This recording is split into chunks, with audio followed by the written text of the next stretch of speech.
Vamos a agregar la consideración de un aspecto más. La clase de hoy es un poco más compleja, tiene múltiples aspectos de interés. En cualquier momento que sientan que precisan alguna aclaración complementaria, me dicen y volvemos atrás. Bueno, ¿cómo es la interacción losa-pilar? La losa le va a transmitir al pilar una fuerza de compresión, un axil, y le va a transmitir dos momentos, ¿sí? Los momentos que veíamos al comienzo, que eran imprescindibles para el equilibrio. El pilar va a resultar preso flexado, o sea, va a recibir un axil y dos momentos. Entonces va a trabajar con preso flexión, o sea, va a tener compresión y momento.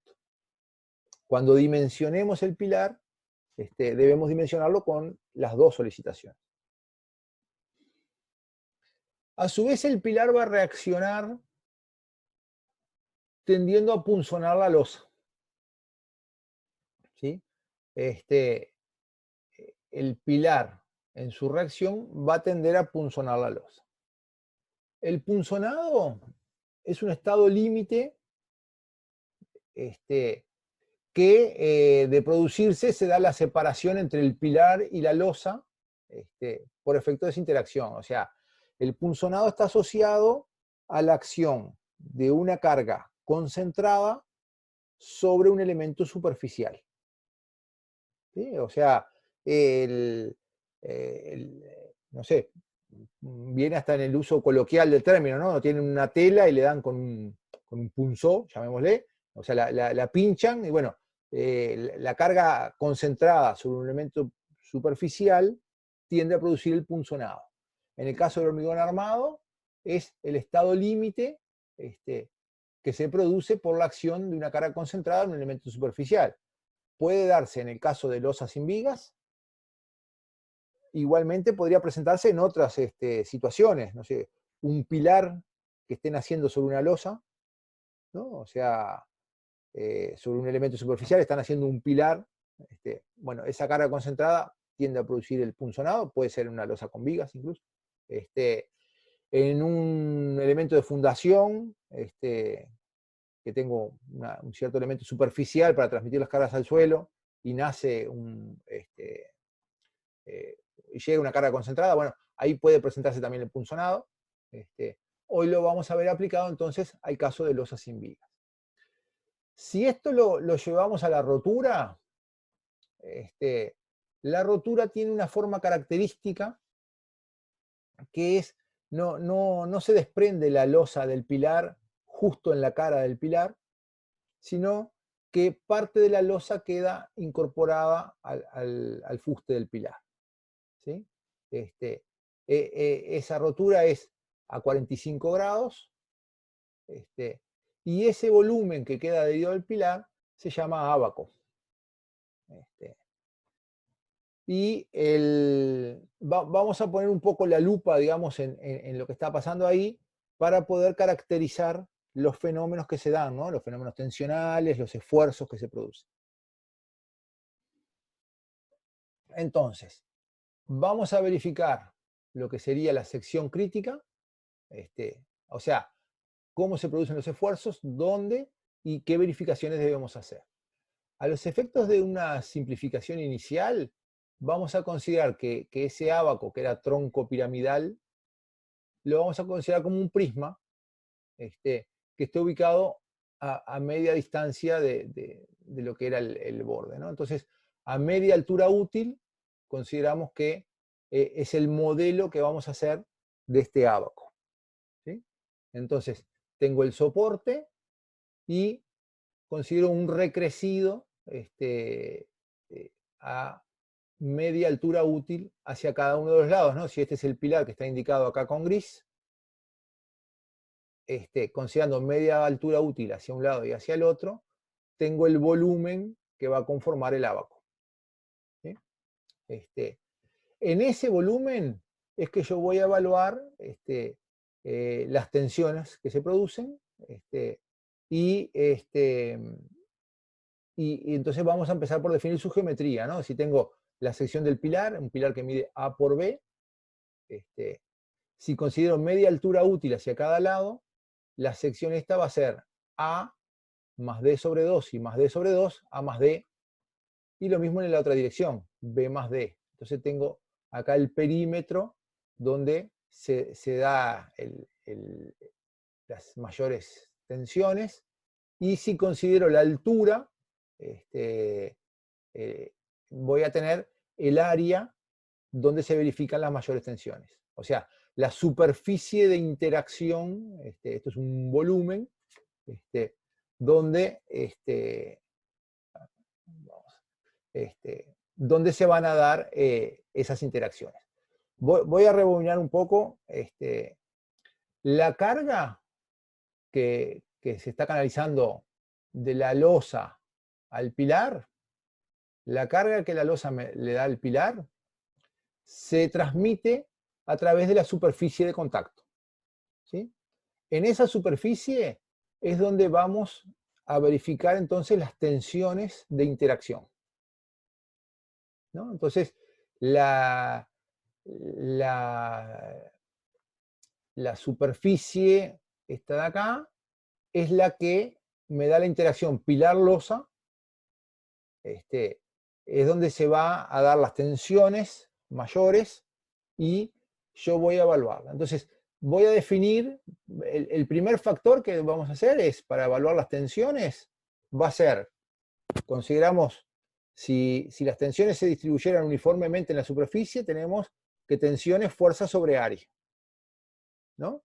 Entonces, debemos evaluar cuál es la fuerza que se está descargando, y deberemos determinar cuál es el área de contacto. Y ahí vamos a tener la primera referencia en cuanto a las tensiones. ¿Me siguen?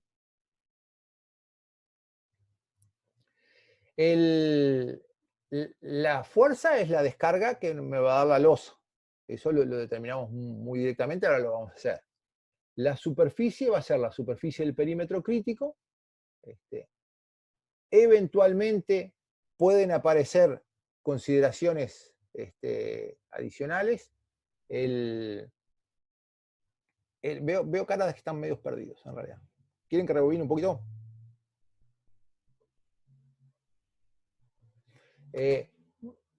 Nosotros tenemos, voy a hacer un esquema acá. A ver. Vamos a reunir un poco la idea de tensiones, ¿no? Es una pequeña pausa. Tenemos una superficie, acá vista en corte, con una fuerza, ¿no? Vamos a tener tensión, si la fuerza se distribuye uniforme en toda la superficie, vamos a tener que tensión es fuerza sobre área, ¿sí? Para que acá esto, ¿no? Estas tensiones se indican como tensiones normales y se indican con la letra sigma.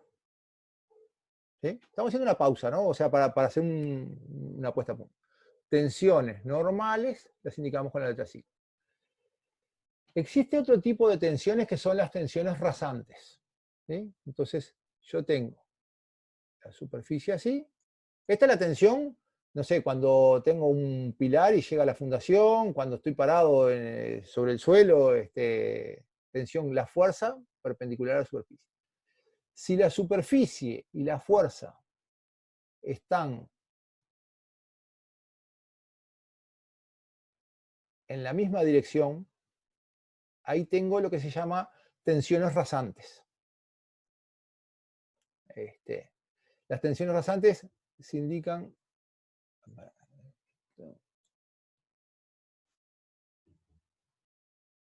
Las tensiones rasantes se indican en estabilidad con la letra tau.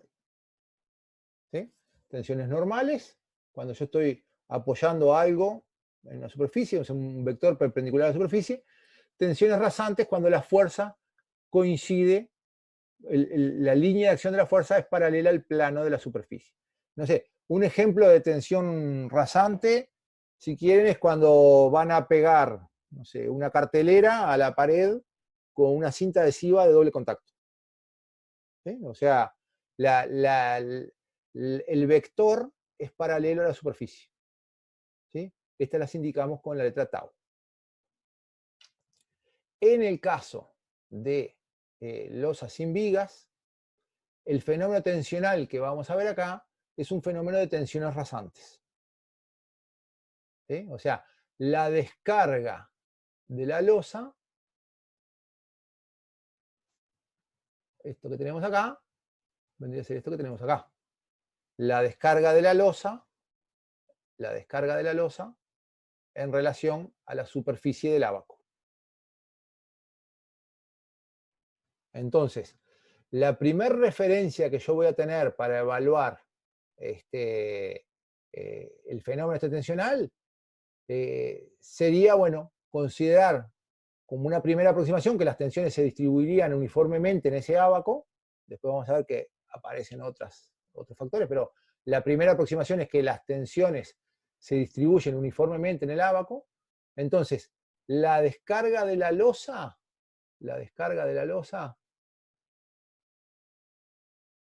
acá, ¿dónde se va a dar? Bueno, se va a dar en este ábaco. ¿Sí? Que acá está visto en planta, pero multiplicado por la altura útil, me va a dar un volumen, una superficie. Entonces, vamos a tener la referencia de la fuerza por la descarga de la losa y la superficie de interacción del ábaco, y ahí vamos a tener la primera aproximación de tensión, fuerza sobre área. ¿Sí? Esta superficie, ubican la superficie de contacto de interacción. Bien, vamos a borrar todo esto y seguimos. En la superficie de interacción pueden aparecer consideraciones adicionales. Y acá les muestro 3 titulares nomás y les doy la referencia de la norma UNIT para que puedan evaluar. Por ejemplo, puede aparecer... Profe, ¿Sí? perdón, no entendí por qué usamos las tensiones rasantes en esta diapo que pusiste ahora. Porque ¿En no se esta? supone que, sí, Sí. o sea, la dirección de la carga de la losa es vertical Sí. y está, o sea, provocando tensión sobre una superficie, Sí. ¿no? ¿Y por qué usamos la de tensiones rasantes y no la de tensiones normales? Van a aparecer como 2 verificaciones. O sea, la losa va a dar una descarga vertical. Eso no hay duda. Ahora, una cosa sería la descarga vertical cuando yo dimensiono el pilar. Para dimensionar el pilar tengo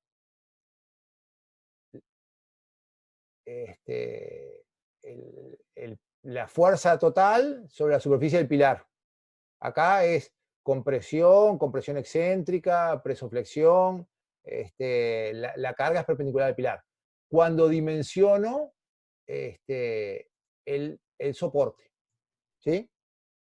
Ahora, se va a producir otro elemento que es el efecto local. O sea, el efecto local de la descarga de la losa en la superficie de interacción. O sea, en la transición, o sea, antes de llegar al pilar, yo puedo hacer un pilar que no se rompa y se me rompe la unión losa-pilar. Entonces, ahí es donde aparece la necesidad de considerar las tensiones rasantes. O sea, esta verificación, que acá la voy a poner con verde, vamos a decir, la descarga total, acá, en relación al soporte, es igual que cualquier descarga en cualquier soporte. O sea, en este caso voy a tener la suma del momento. Igualmente, esto lo vamos a estudiar cuando estudiemos soportes, y no es muy diferente de lo que hacemos en general. O sea, podemos tener una fuerza con una excentricidad accidental o con una excentricidad un poco mayor por la incidencia de los momentos, pero no me cambia el modelo de cómo estudio el soporte. O sea, esto que está indicado con verde lo vamos a estudiar luego en soportes y va a ser, digamos, la carga en relación a una sección. El tema que ahora vamos a ver es otro, es como que yo puedo tener un soporte que funcione perfecto, una losa que funcione perfecto, y que en la interacción losa-soporte tenga un fallo local. Esa interacción es el punzonado, que es un estado límite específico. O sea, nosotros debemos cumplir con todos los requerimientos, entonces uno será el estudio resistente de la losa, otro será el estudio resistente del soporte, y el aspecto específico que estamos considerando ahora es la interacción losa-soporte, que se da en esa superficie de interacción y que van a ser tensiones rasantes. Para eso deberemos evaluar la carga, que después es el mismo valor que vamos a usar para el soporte, ¿no? O sea, ya la teníamos que hallar. Y debemos evaluar la superficie de interacción, que va a ser un perímetro equidistante del borde del pilar. ¿Sí? En esa interacción pueden aparecer consideraciones complementarias. Acá me quedó. En esa interacción pueden aparecer consideraciones complementarias. Por ejemplo, si el pilar está muy cerca del borde, se considera que la carga no va a llegar por todos los lados de la misma manera. ¿Sí? Si acá les voy a poner un dibujo. Imaginen que tenemos no sé, un conjunto de losas acá, así, y vamos a tener ciertos pilares, no sé, un pilar acá en el medio. ¿Se ve este chiquito ahí? Como está medio claro, ¿no? Bueno, el perímetro crítico va a ser todo alrededor del pilar. ¿Sí? Si el pilar está muy cerca del borde, voy a poner acá así, se considera que de este lado de acá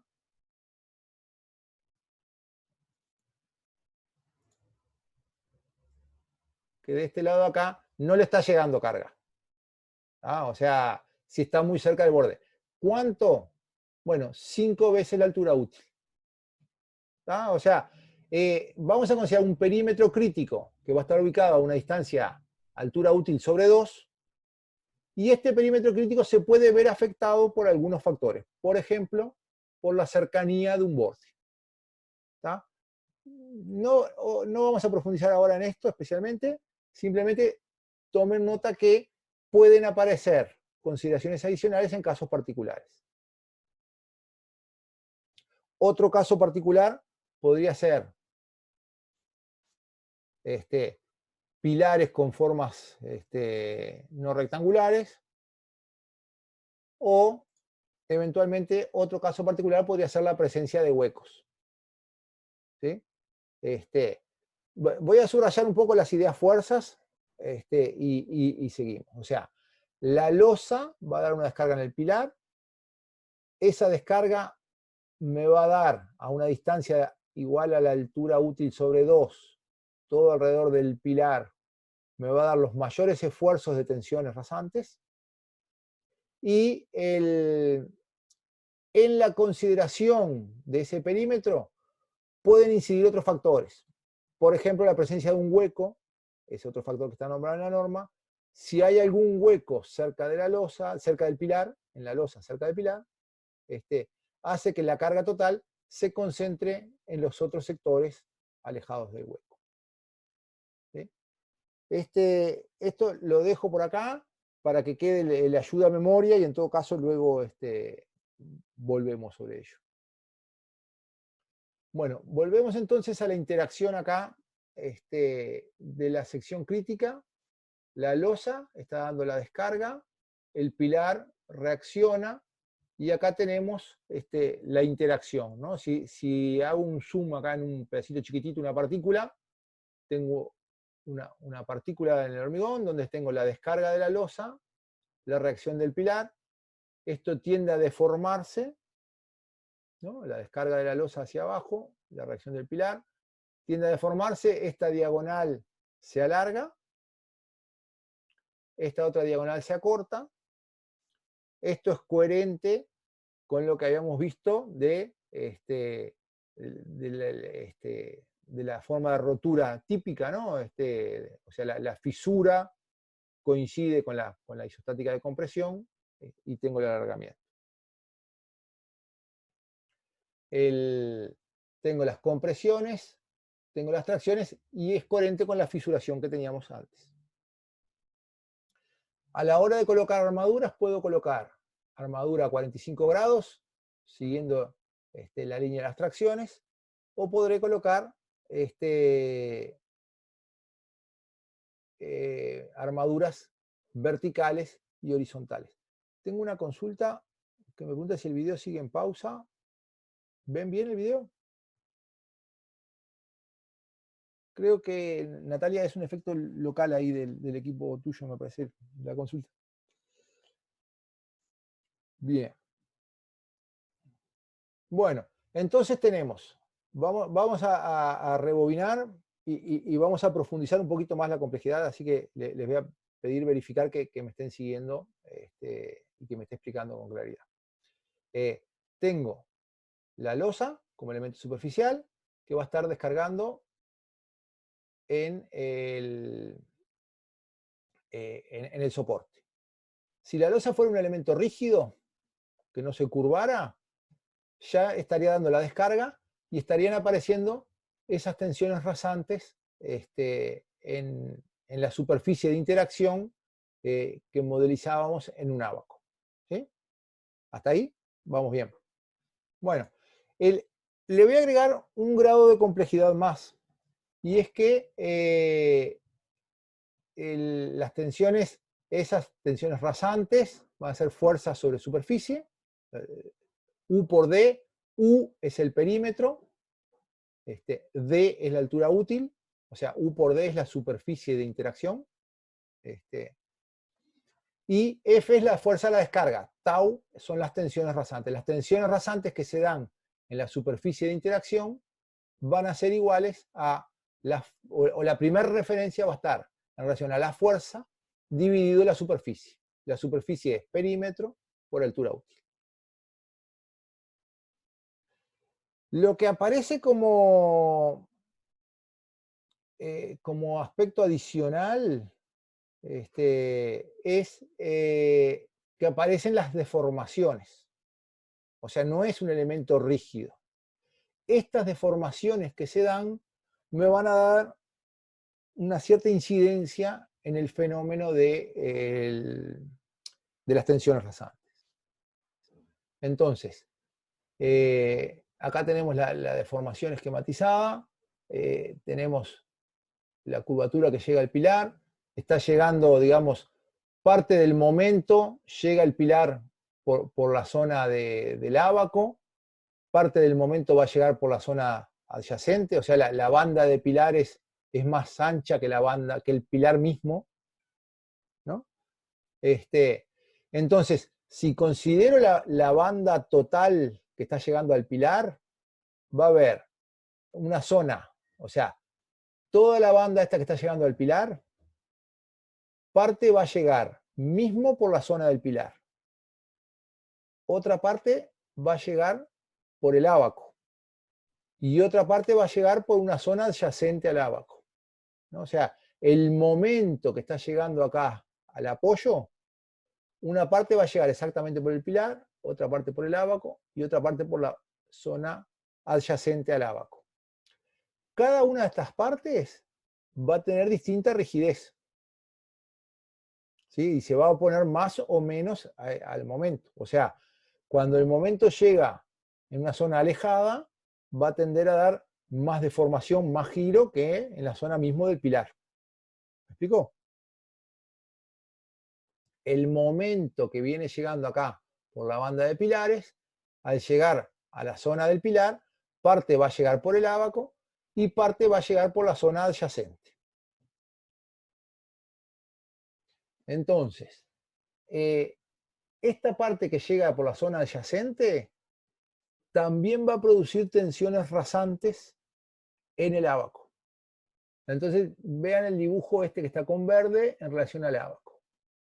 O sea, si esta zona tiene menos rigidez y se deforma o tiende a deformarse más hacia abajo acá, y cuando digo hacia abajo es relativo porque si fuera hacia arriba el fenómeno es el mismo, o sea, no importa si es más o menos, lo que importa es que va a ser diferente que el otro, ¿no? Entonces, en tanto, la zona adyacente al ábaco va a tener una rigidez distinta que la zona del ábaco, cuando lleguen los momentos, se va a dar que esta zona verde tiende a tirar hacia abajo, acá,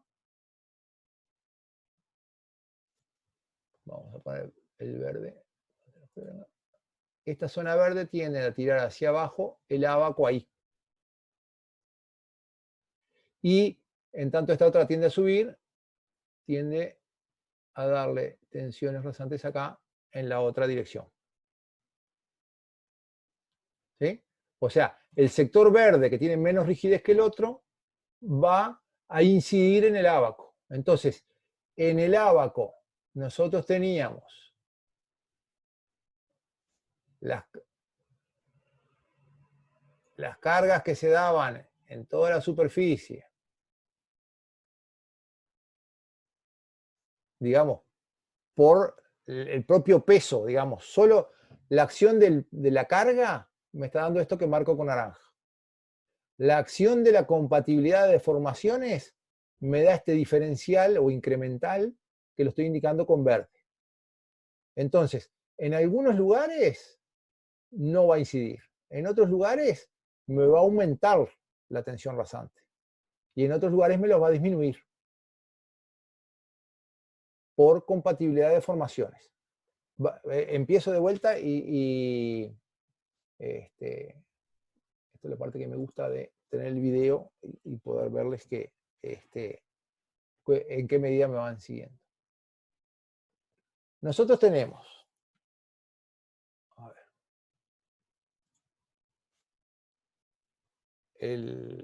vamos a ver, tengo el ábaco. Imagínense que la losa, vamos a ver dos para atrás. Acá. La losa, tengo acá, está recibiendo la carga,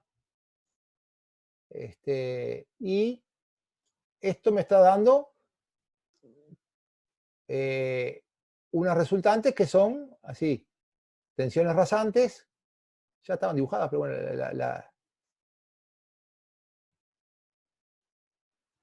que va a ser en toda la superficie, tensiones rasantes distribuidas uniformemente si esta losa fuera un elemento rígido. Si le agrego esas tensiones rasantes que están acá, son esas que habíamos marcado acá. Esta que está en naranja acá, vamos a ponerle otra acá, otra acá. O sea, en toda esta superficie tengo tensiones rasantes por la carga de la losa simplemente. En toda la superficie, con naranja. ¿Qué es lo que se va a sumar? Bueno, que la losa no es rígida, se va a deformar. Y parte del momento lo va a transmitir en la zona del ábaco y parte del momento lo va a transmitir en la zona alejada. Y en tanto hay distintas rigideces, esta zona de acá, verde, baja más que la otra, y en la medida que baja más, tiende a arrastrar el ábaco en este sector.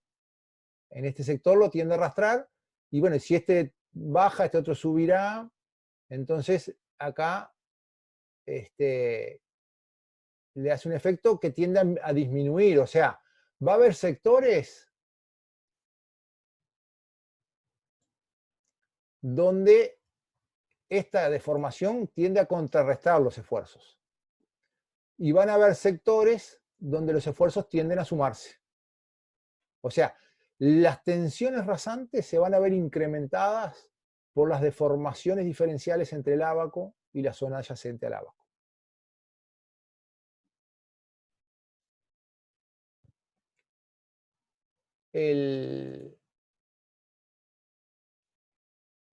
Entonces, tengo las tensiones rasantes de la zona del ábaco, considerando solo la carga, y después el efecto diferencial de este otro.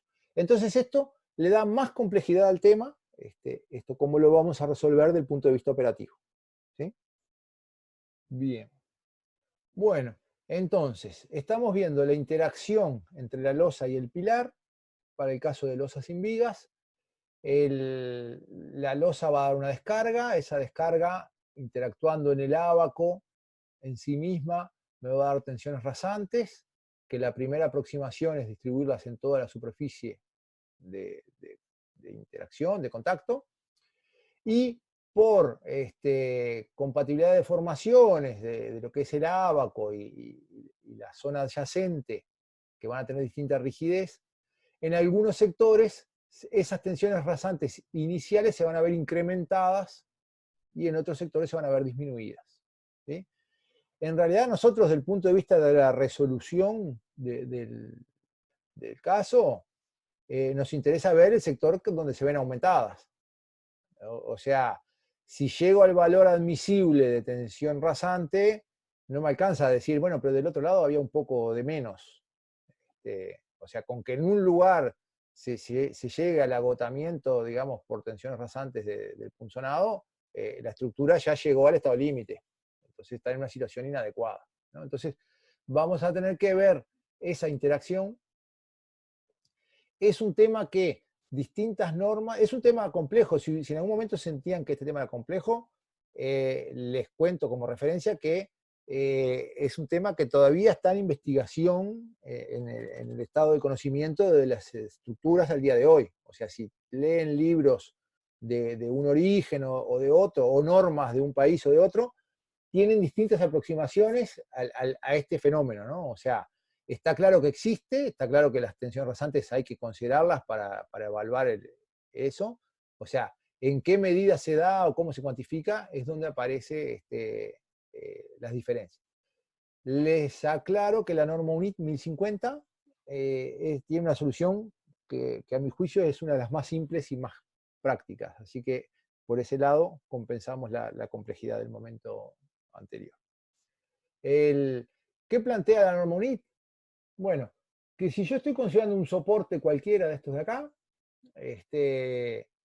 las interacciones de lo que transmite el momento y las deformaciones, en la medida que el soporte sea un soporte intermedio, tienden a compensarse por la interacción del lado opuesto.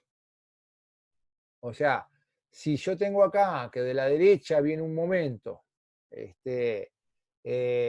es un soporte intermedio, del lado izquierdo vendrá otro y tenderán a compensarse si las luces son más o menos iguales, si las cargas son más o menos iguales, ¿no? Y entonces en las cuatro direcciones se da un efecto compensación. Si es un soporte de borde, está llegando de un lado una deformación que me produce efecto incremental, y en la dirección perpendicular, al estar llegando de dos lados, tienden en cierta medida a contrarrestarse. ¿Sí? El efecto más desfavorable se va a dar en un soporte de esquina, donde al no tener continuidad de un lado y del otro, se da la mayor incidencia de este fenómeno que estudiamos recién. Lo que plantea la norma UNIT es que las tensiones rasantes se van a considerar la fuerza de la descarga dividido el perímetro crítico o la sección del perímetro crítico por la altura útil,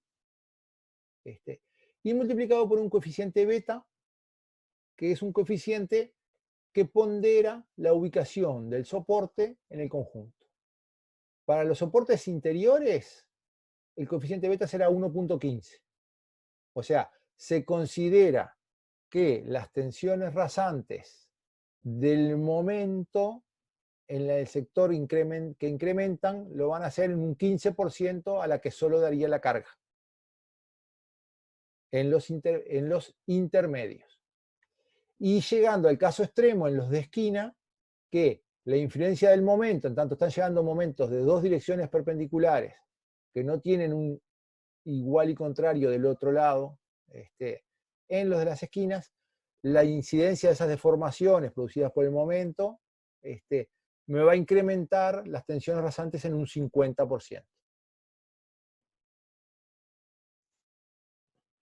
Entonces, la mera existencia de tensiones rasantes va a producir tracciones en el hormigón, o sea, se van a producir tracciones y compresiones. Para valores bajos, en tanto la sección está armada, además, por la armadura del flector, no va a ser necesario colocar armadura específica del punzonado.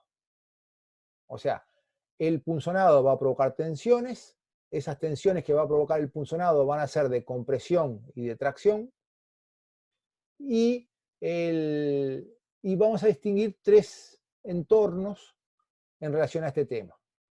La tensión admisible al punzonado va a estar en referencia a la raíz cuadrada de la tensión admisible a la compresión. Se acostumbra a tomar los valores para estos temas como en relación a la tensión a la compresión, que es el ensayo más clásico. Y entonces, si las tensiones rasantes mayoradas y con la aplicación del coeficiente que vimos recién, son menores que la tensión admisible al punzonado, o sea, son menores que raíz de FCD o raíz de la tensión de diseño del hormigón, en ese caso no se requiere colocar armaduras. O sea, el hormigón va a soportar las compresiones y las tracciones que provoca el punzonado. Si las tensiones del punzonado, mayoradas y con el coeficiente de ponderación por la ubicación del soporte, se ubican entre la tensión admisible al punzonado y un 50% por encima de la tensión admisible al punzonado, vamos a colocar armadura para las tracciones y los esfuerzos de compresión los vamos a canalizar por el hormigón. ¿Sí? Recuerdan que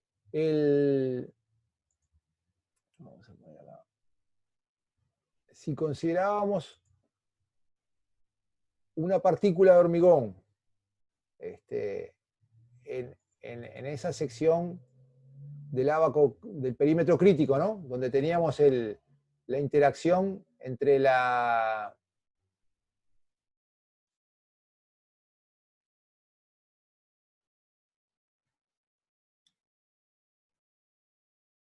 entre la losa y el soporte, ¿no? O sea, el ábaco, la losa, considerábamos una partícula y esto nos iba a producir tensiones de compresión a 45 grados y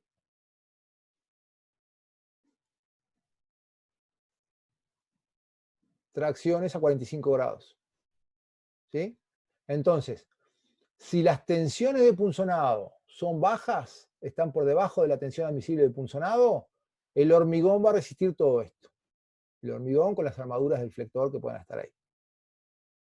Si las tensiones del punzonado, mayoradas y ponderadas por el coeficiente según la ubicación del soporte, están entre la tensión admisible del punzonado y un 50% por encima de ese valor, vamos a considerar que el hormigón resiste las compresiones y vamos a colocar armadura para el punzonado. Si las tensiones de punzonado, mayoradas y ponderadas, superan en un 50% la tensión admisible del punzonado, voy a tener que rediseñar el conjunto o reevaluar el conjunto, porque ya el hormigón no es capaz de soportar las compresiones. O sea, ya no me alcanza con agregar más armadura. Cuando se llega a cierto valor de tensiones rasantes o tensiones de punzonado, el hormigón no va a ser capaz de soportar las compresiones y entonces debo reevaluar la pieza. O sea, podré darle más espesor, porque es tensión esfuerzo sobre área, y si le doy más altura, más espesor a la losa, más altura a la sección, voy a estar bajando las tensiones, o podré bajar la calidad del hormigón, o podré aumentar de alguna forma el perímetro crítico, ¿no? O sea, debo, acá dice aumentar la altura de la losa, en realidad es rediseñar el paquete.